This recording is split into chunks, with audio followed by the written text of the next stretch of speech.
Welcome to another race analysis video. This is round 4 of the 2024 Super Series. We're racing in Cat 2 men. And after yesterday's race, which didn't happen at the Cadena airfield because it was too windy, the conditions today were absolutely perfect. It was sunny, it was cool, it was dry. There was a bit of a headwind along the back straight. That headwind kind of pushed you around into turn 3.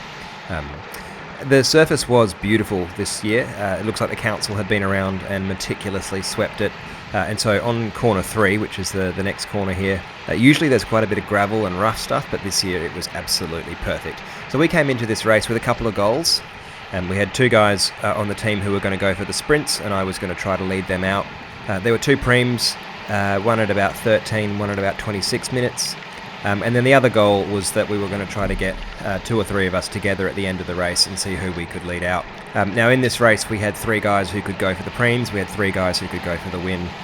So we had a lot of options, but we were really all rallying around the team, and the goal was, whoever is in the best position to get a good result, we're going to work for them.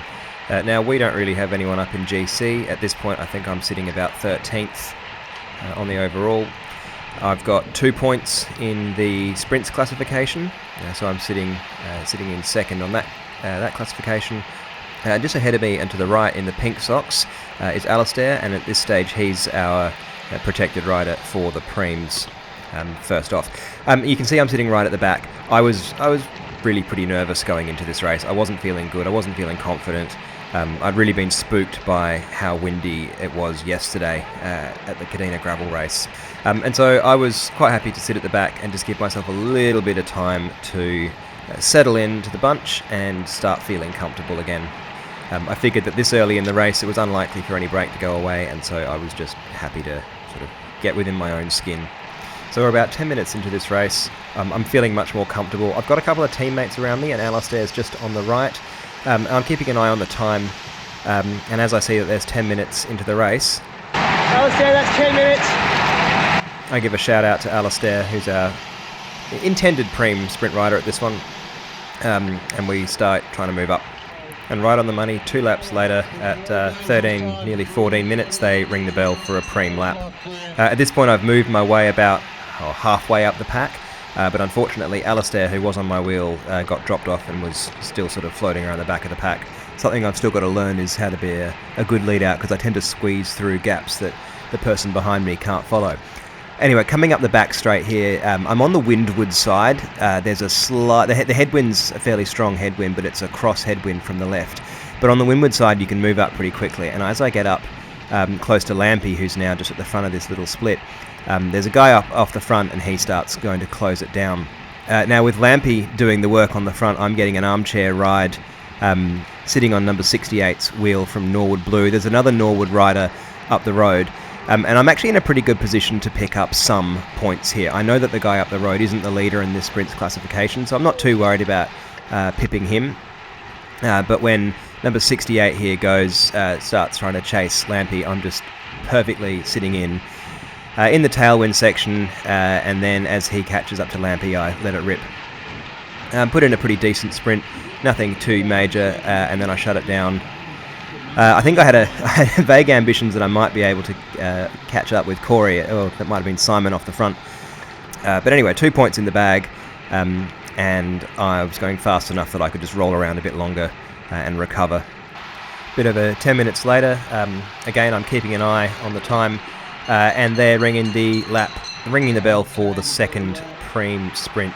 I'm probably again a bit too far back, but on this course it's not too much of a hassle to move up, and I like going around the outside. I find it's quicker to move up on the outside rather than getting sort of pinched on the inside.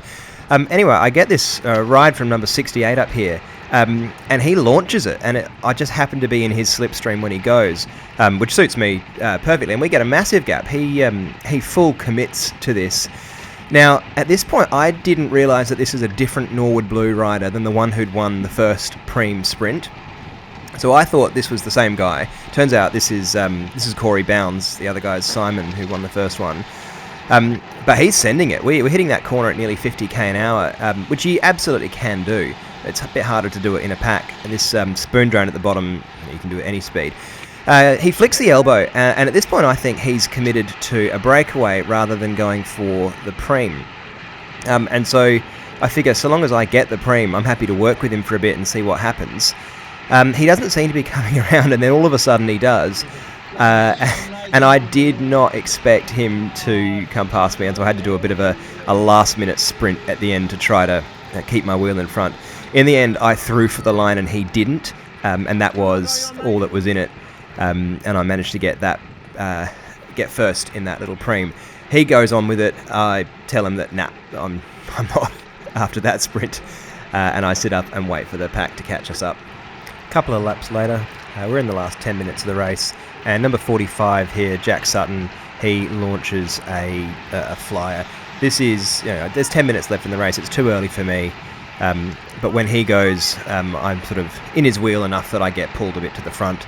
And then the chase sort of the pace starts picking up. It's not a proper chase at this point. I mean, it's just one guy, right? Who cares?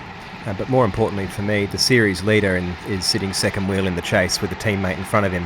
And Jake Nesbitt's definitely the best sprinter. He's got a strong team around him. So I'm not worried that there's a single guy off the front because I know that they're going to chase him back. And a lap later, he's still got a teammate in front of him. And Jack Sutton's sort of a fair way up the road.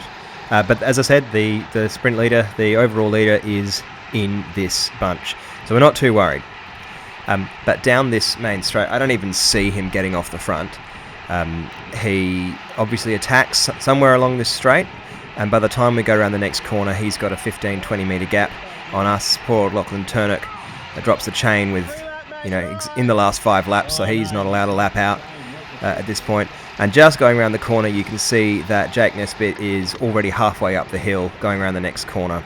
And now we've got a Holdfast rider and a JKT rider both up the road, and those are probably the two strongest teams that are now not going to pull. Binook up ahead of me in the JKT kit, he doesn't have anyone around him to pull. The Team Everything bikes in the green kit, they've just lost their main sprinter.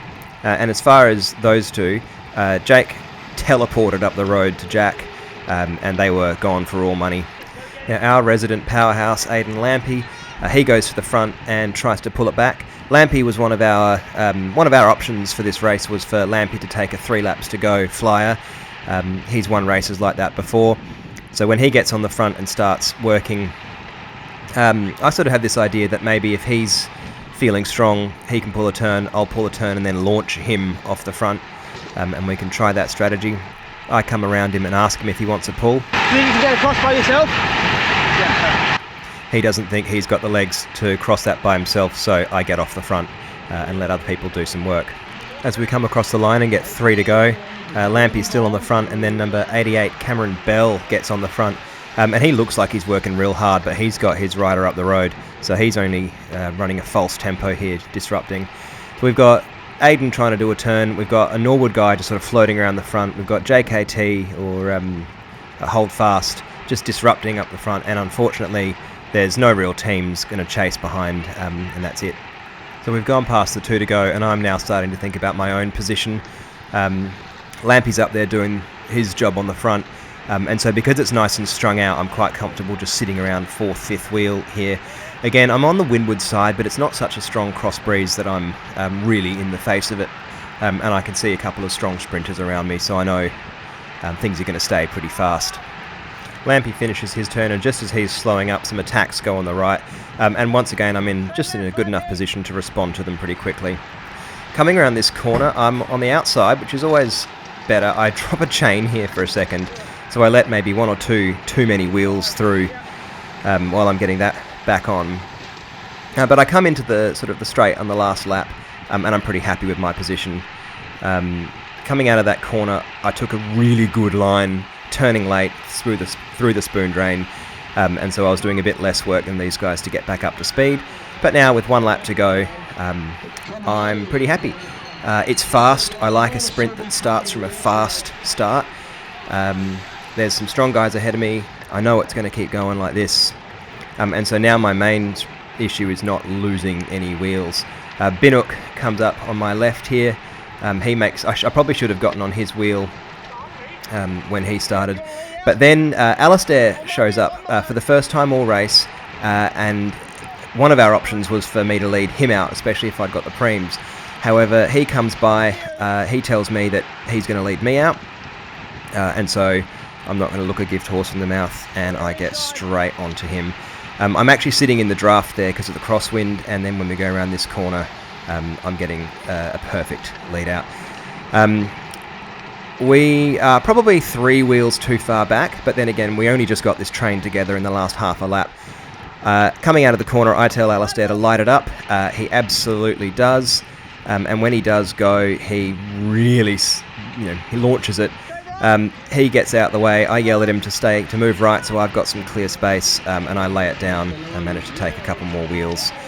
I roll across the line third. In the sprint, we came fifth. On the day, with the 2 guys up the road, 5th, 8th and 9th with the 3 of us. Alistair came 9th and Canane snuck past for 8th. So a good day for the team, but the big takeaway was that we raced that really well as a team. There was great communication. Lampy absolutely buried himself in the last couple of laps to try to stitch it together, and then Alistair just came through at the end and did a fantastic lead out. So really good things for the team, and really looking forward to continuing to race and see what we can put together. I hope you enjoyed that, and we'll see you in the next one. Bye for now. Good calls. No, I don't care where